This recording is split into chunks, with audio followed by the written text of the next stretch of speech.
Hello and welcome to the Patrick Chapman Show. I'm Patrick Chapman, and here we go.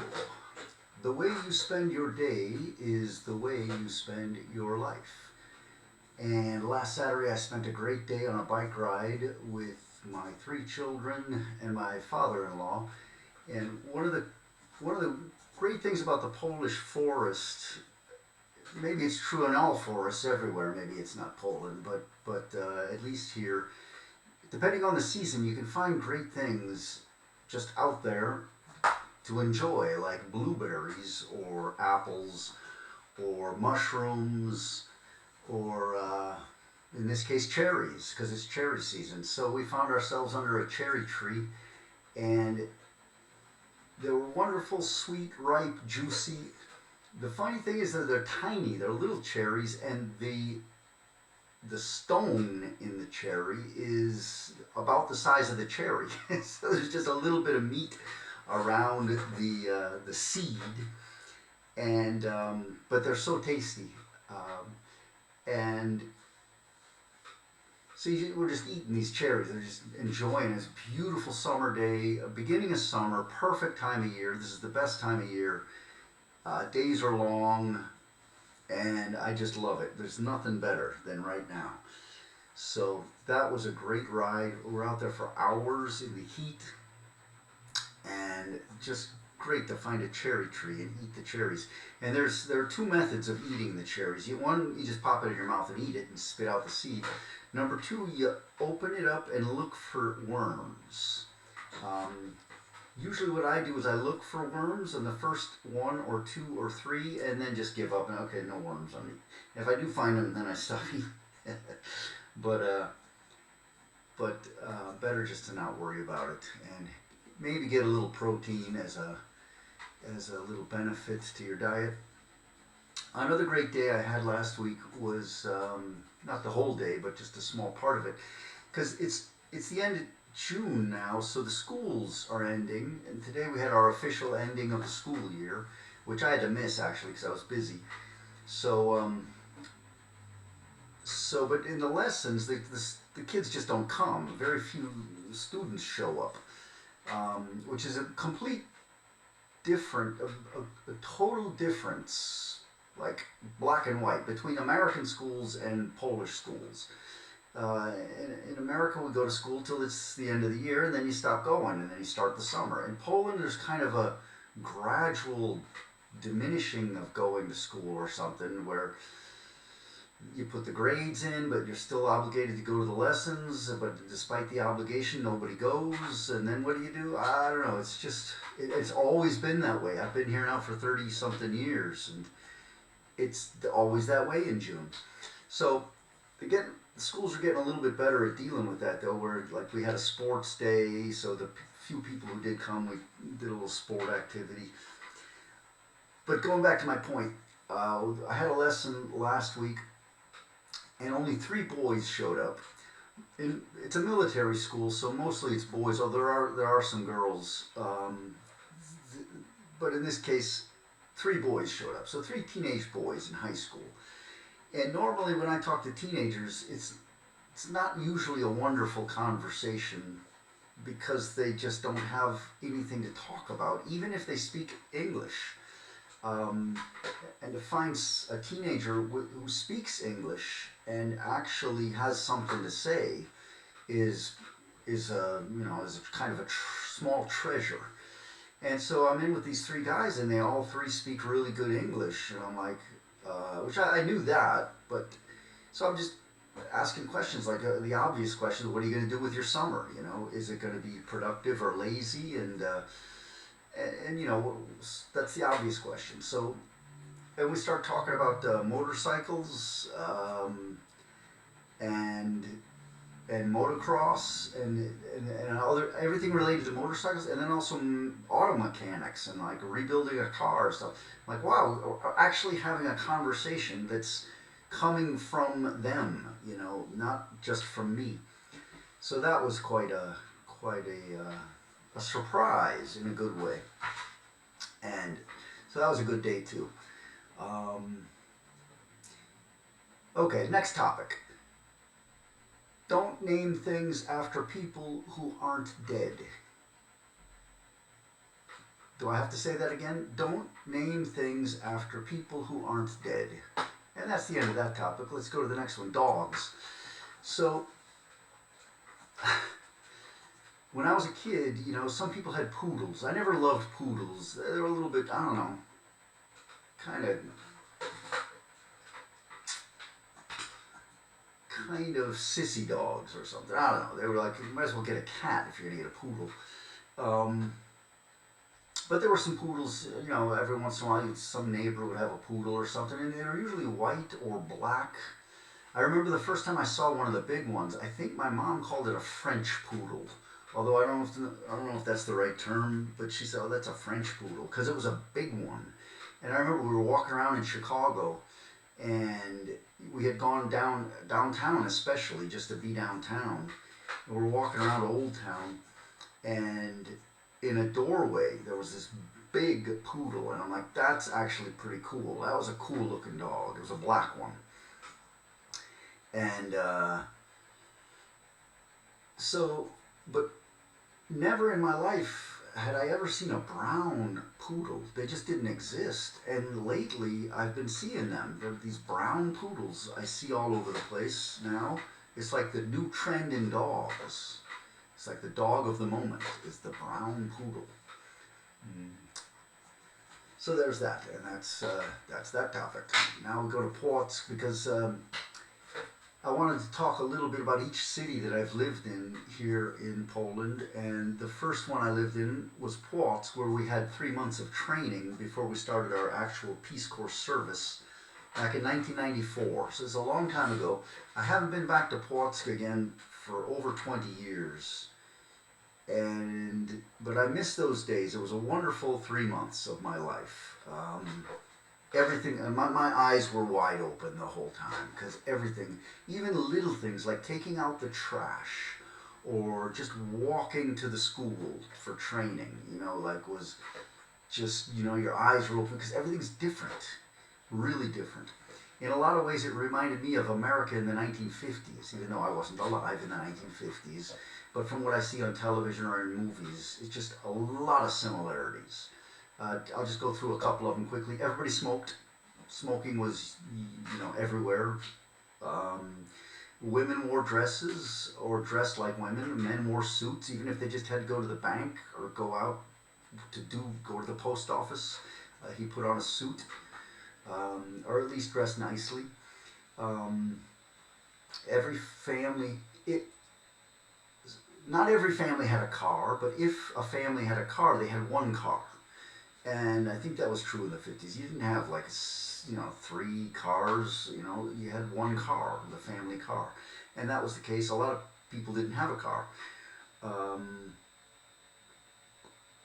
What else was like the 50s? I don't know. Let's leave it at that then. People danced. I've talked about that before. People were dancers. They would go dancing. Okay. But so in Płock, the very first Friday we were there, we all went out to this bar, and we ended up calling it the River Bar. I don't even know if bars had names back then. They did. I remember, because there was also the Colombo Bar. There was another one called Old Drink, which was a great one. I liked Old Drink. I think that was probably my favorite bar in Płock.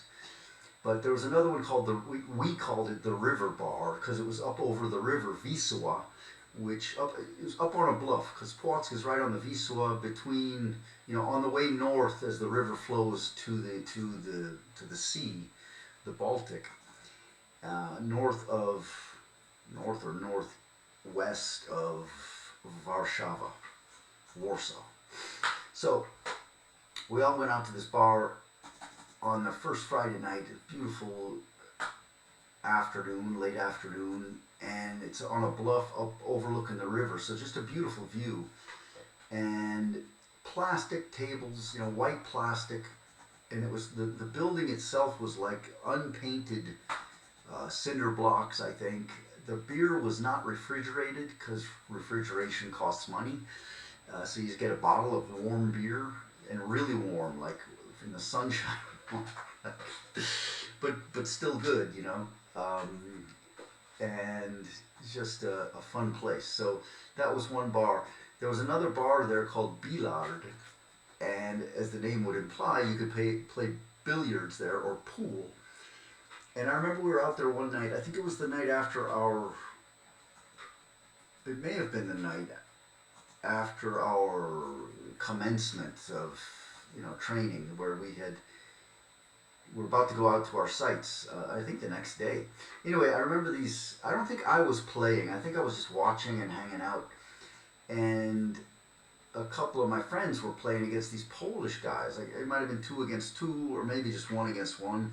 But there was a game going on, and it was the American against the Polish guy, and it almost came into it turned out to be a fight when somebody had scratched, and then when you put the cue ball down after the scratch, in America we put it down behind the line from where you break, the break line, let's say. And this guy just put it on the table where he wanted, on the whole table. He put it down right where he wanted. And so that's like the Polish way to do it. The American way, we have different rules. And it was like, wait, whoa, what are you doing? You're cheating. He wasn't cheating. They just played by different rules. And that's how we learned that. But it did not, fortunately, turn into a barroom fight. So we would go out to these bars sometimes on the weekends or at night, and I would, out with the girls. I would walk the girls home and then walk home myself, and my feet were just aching. I mean, I could feel the tendons in the bottoms of my feet just aching, burning with pain, because I was walking so much. So I remember lying in bed at night and just thinking, it's so great to get off of my feet finally. So, and one night I was out and I was going home, and I don't know what time it was, late at night, 1 o'clock in the morning maybe, and I got lost. And I didn't know the names of any streets, because there's no way to know the names of the streets. They're all named like Szczeciszkin Kubegdego Ski or something. It's like, I don't know how to, the best I could do is remember the first letter, and then, a lot of letters after that. But and it's hard to find the name, the street signs where it actually tells you the name of the street. But I'm just going by look, by memory, by this, by the signs, the buildings and things. The thing is that all the buildings look the same, and it becomes a forest of apartment blocks where everything just looks the same. Everything was gray, this drab concrete color. And so I was trying to get home. I was on the wrong street, and I didn't know if I'd gone far down the wrong street, if I had to go to the parallel street on the other side there, or I just got so lost. And I decided what I had to do was go all the way back to the high school where we had our training, because I knew the way home from there, and I knew how to get there pretty well. So I could get to the high school, and so I did. I made it's quite a lot more walking, but I walked all the way there, and I made it home eventually by that method. So I specifically remember that. Another thing I remember is trying to get to sleep late at night, summertime, windows open, hot.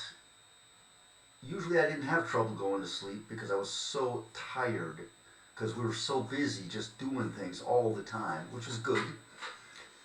But I remember one night, middle of the night, and a guy just singing, and drunk as a skunk, and enjoying life, and just having a night of it. Probably by himself.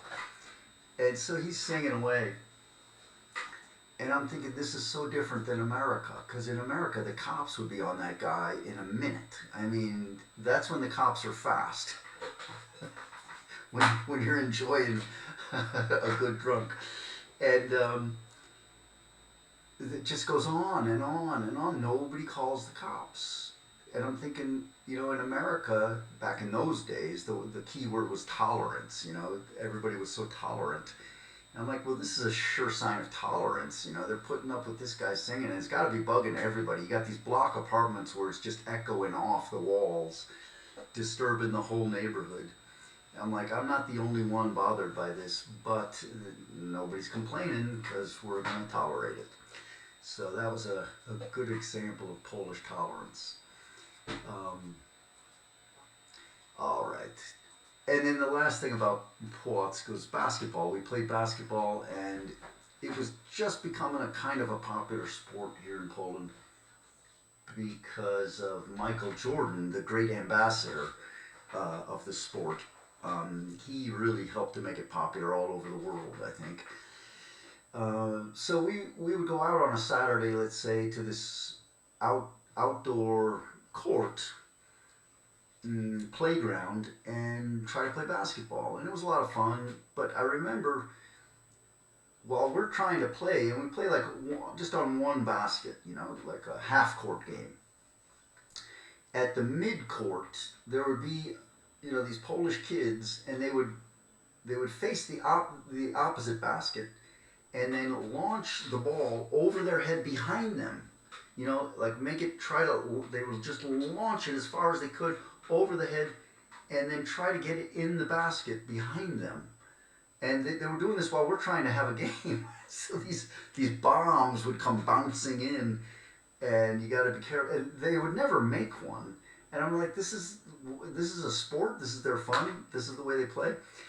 Anyway, but it was still fun despite that. That was just a funny thing they were doing. I don't know why. And then we would also play in the gym of the school where we had our trainings some days in the afternoon. And it was a lot of fun, and we did teach the Polish kids how to play a little bit. And what was funny, because later I would play a lot more. I played a lot of basketball, and in those beginning days when they were just kind of really learning the sport, because it hadn't become so popular yet. In like a year, it would become just as popular as soccer. And now they play it very well on a very high level. But in those days, it would be just like you would see kids play, where the ball goes over here, so all the kids go that way. Where the ball is where both teams are, just surrounding the ball. So no sense of positioning or anything. Anyway, I have great memories of Płock. I'm sure it's changed tremendously since I've been there, just like all the cities have. The family that I lived with have all moved out.